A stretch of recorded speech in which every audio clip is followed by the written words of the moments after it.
Berikut ini adalah hal-hal yang harus teman-teman hindari supaya peluang teman-teman untuk lulus dalam CPNS semakin terbuka lebar. Apa saja itu? Simak sampai selesai.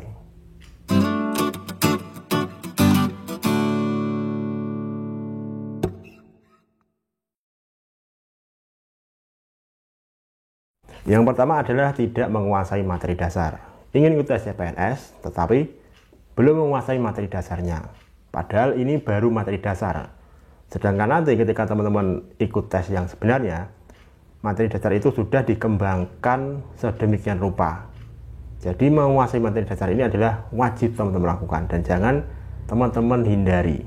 Apalagi untuk soal yang TWK, di mana TWK ini teman-teman dituntut untuk bisa berpikir tingkat tinggi karena soal TWK-nya adalah TWK HOTS. Nah, agar teman-teman bisa mudah menalar soal TWK yang HOTS itu, teman-teman wajib menguasai materi dasarnya dulu. Dan sebenarnya materi dasar TWK ini sudah pernah kita dapatkan ketika kita masih SD dan juga SMP. Nah, untuk cara belajar TWK untuk awalan yang benar, bisa teman-teman saksikan di video yang ada di pojok kanan atas ini. Yang kedua adalah hanya mengharapkan keberuntungan. Nah, sebenarnya kita boleh-boleh saja mengharapkan keberuntungan untuk tes CPNS, tetapi harus kita imbangi dengan berusaha, belajar, dan tentunya berdoa. Dan mereka yang hanya mengharapkan keberuntungan saja dalam tes CPNS itu adalah mereka yang sudah merasa frustasi. Frustasi karena sudah beberapa kali ikut tes CPNS tetapi hasilnya belum memuaskan dan nilainya cenderung rendah. Nah, mereka itu selalu melihat orang yang lolos CPNS itu hanya dari luarnya saja. Mereka selalu berargumen, itu si A, si B tidak begitu rajin, tidak begitu cerdas, tetapi juga bisa lolos. Nah, sebaiknya kita jangan menilai orang dari luarnya saja. Bisa saja mereka itu berusaha dan belajar keras di luar sana tanpa sepengetahuan kita. Bisa saja dia memiliki kemampuan memahami materi dasar yang lebih baik dari kita. Baik itu TWK, TIU, maupun juga TKP. Nah, kalau teman-teman hanya melihat dari sisi luarnya saja, si A kelihatan tidak rajin, si B kelihatan tidak begitu niat, si C kelihatan tidak begitu cerdas. Akhirnya teman-teman hanya berharap pada keberuntungan. Dan hasilnya apa? Teman-teman akan malas untuk belajar dan berusaha lebih keras. Dan hasilnya, endingnya, teman-teman sendiri yang akan rugi.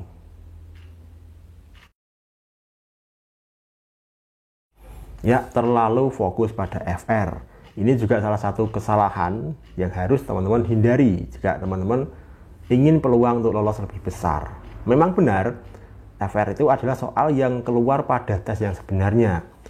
Tetapi masalahnya, soal FR yang keluar pada teman kita, pada orang lain, belum tentu keluar pada saat kita tes CPNS. Karena BKN itu punya ribuan bank soal.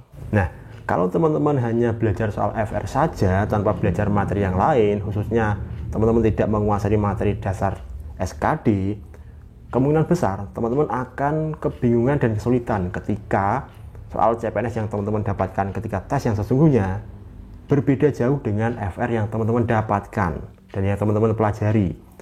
Ingat, BKN itu punya ribuan bank soal. Kita tidak pernah tahu soal mana yang akan kita dapatkan.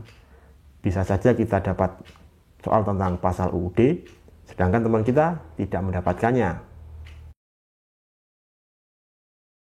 Nah, berikutnya adalah tidak mau berusaha keras. Ini juga adalah salah satu hal yang wajib teman-teman hindari. Sudah capek-capek belajar, sudah keluar duit buat ikut bimbel online, sudah sering ikutan tryout dan lain-lain, tenaga dan pikiran diforsir, tetapi hasilnya tidak sesuai harapan.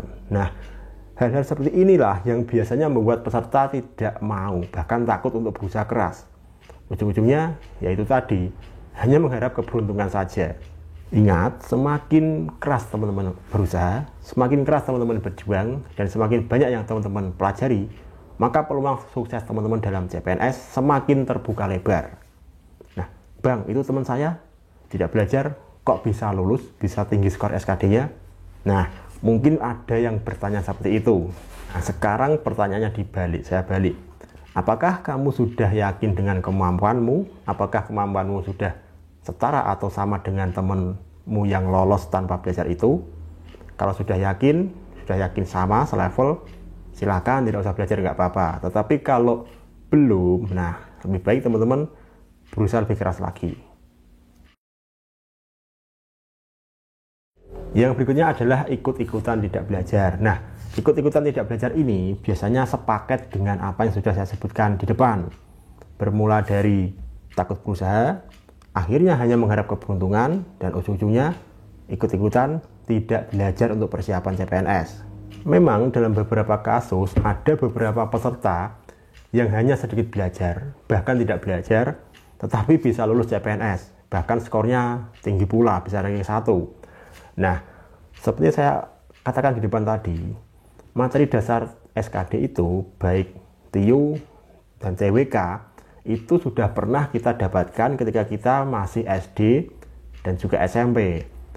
Nah, bisa saja orang yang tidak belajar dan lolos itu memang dia dasarnya pintar dan cerdas. Ketika SD dan SMP, prestasinya bagus, sehingga bekal materi dasarnya sudah kuat. Nah, karena materi dasarnya sudah kuat, maka dia tinggal mengembangkan saja. Jadi tak heran, tanpa belajar dia bisa dapat skor tinggi.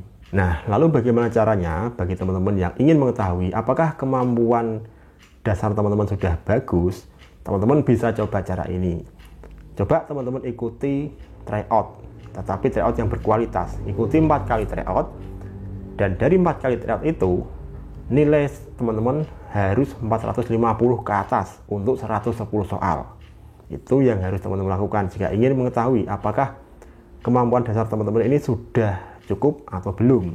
Nah, jika skor teman-teman selama 4 kali tryout itu bisa stabil di atas 450, ya minimal 450, bisa dikatakan teman-teman sudah punya bekal materi dasar yang lumayan kuat. Memang benar latihan tryout itu sangat penting untuk persiapan CPNS, tetapi wajib teman-teman imbangi dengan memperbanyak dan memperluas wawasan materi dasar SKD, dan juga perbanyak mencari referensi soal, baik itu FR maupun soal latihan. Jika teman-teman bisa melakukan 3 hal ini secara selaras, serasi, dan seimbang, latihan tryout, memperbanyak menguasai materi dasar, dan perbanyak referensi soal, baik itu FR maupun non-FR, maka peluang teman-teman akan semakin terbuka lebar untuk sukses dalam CPNS. Bahkan dulu saya tidak pernah belajar soal FR sama sekali, karena memang saat itu informasi soal FR tidak seperti sekarang.